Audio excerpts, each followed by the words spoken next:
Hello, my good people. Welcome to the Qoheleth television. Our objective for this medium is to transform our society into a better one through the enthronement of morals and ethical values. Today, we shall discuss the issue of heaven and hell. Please sit back and listen. It is believed by many religions and faith organizations that there is a place after death where life continues. To this set of believers, heaven is a kingdom where God lives. After death and judgment, the virtuous ones will enter heaven to continue eternal lives with God and the angels. Describing heaven, these believers state that it is a place of joy and peace.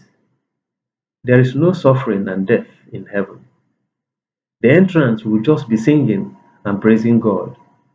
Sometimes the inmates are compensated with virgins to be sleeping with.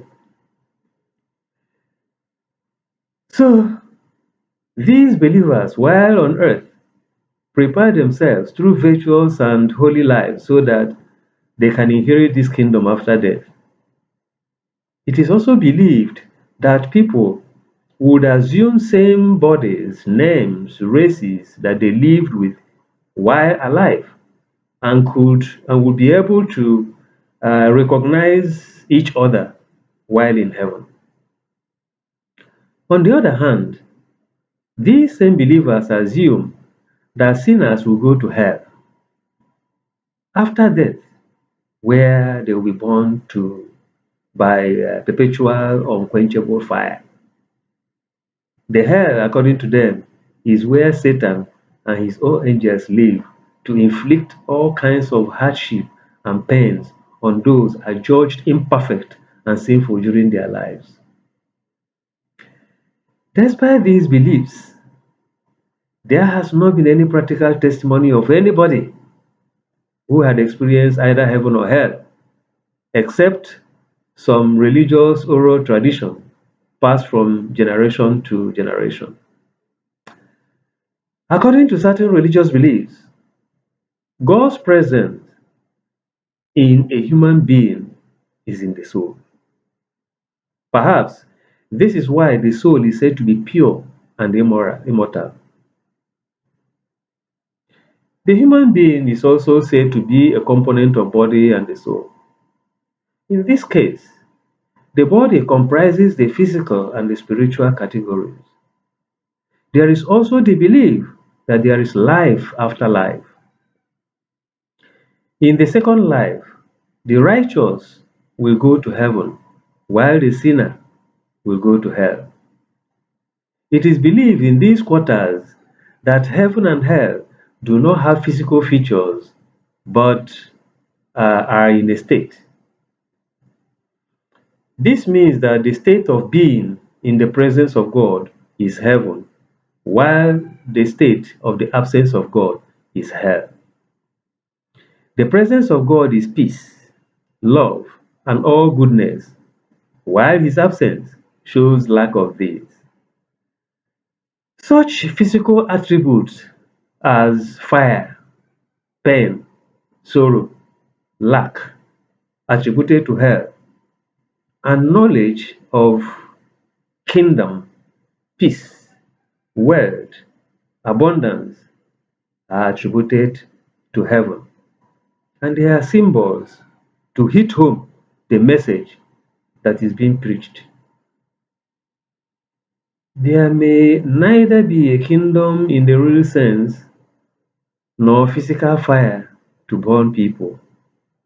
Rather, the message is that the state of heaven is like the earthly kingdom, while the state of hell is like the earthly burning furnace.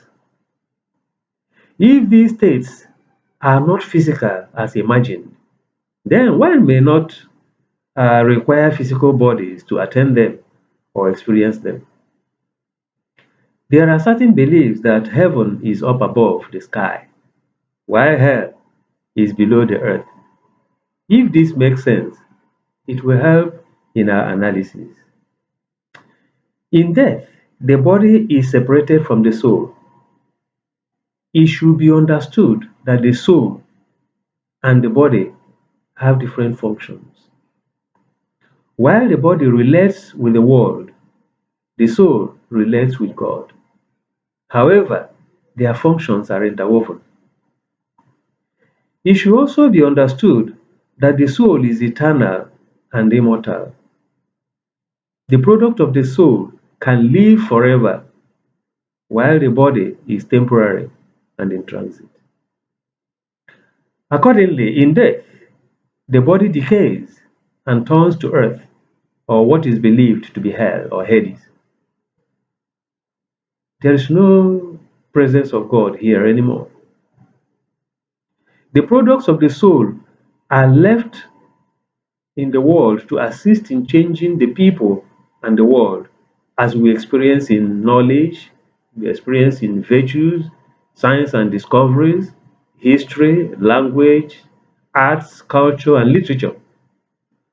The soul, uncontaminated and pure, will take the form of its owner, God the Creator, which state is referred to as heaven. While on earth, the soul is responsible for supervising the body. After death, the soul that supervised an unaccomplished body will rest eternally with God and remains in the presence of God, that is heaven. The unaccomplished ones will pick up new bodies and return to earth for total fulfillment.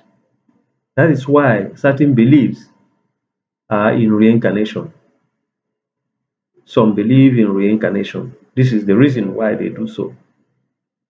But it is yet to be proven.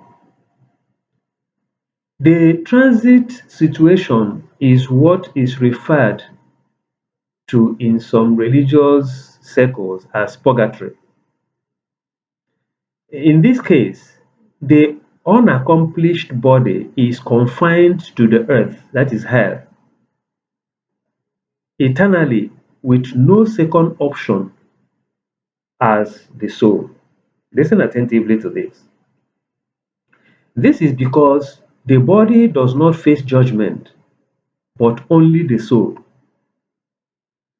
An unfulfilled soul cannot be in the presence of God, but hovers around until assigned to another body for a repeat performance. The accomplishment of the body, therefore, is the sum total of the quality and quantity of what goodness and beneficial things it leaves behind on earth. I hope this is clear. Through faith, we are exposed to the inward presence of God in us. He assists us through grace in nurturing our body to adapt all the inherent virtues needed to live forever in His presence, both body and soul. This teaching is not meant to discourage people on their faith in heaven and hell, but to explain the conditions of soul so that people will not deceive themselves in preparing physically for a spiritual journey. Thank you for your company. You can be part of this discussion by contacting us through the information on your screen. You can also assist in sharing this message through any social media handle available to you.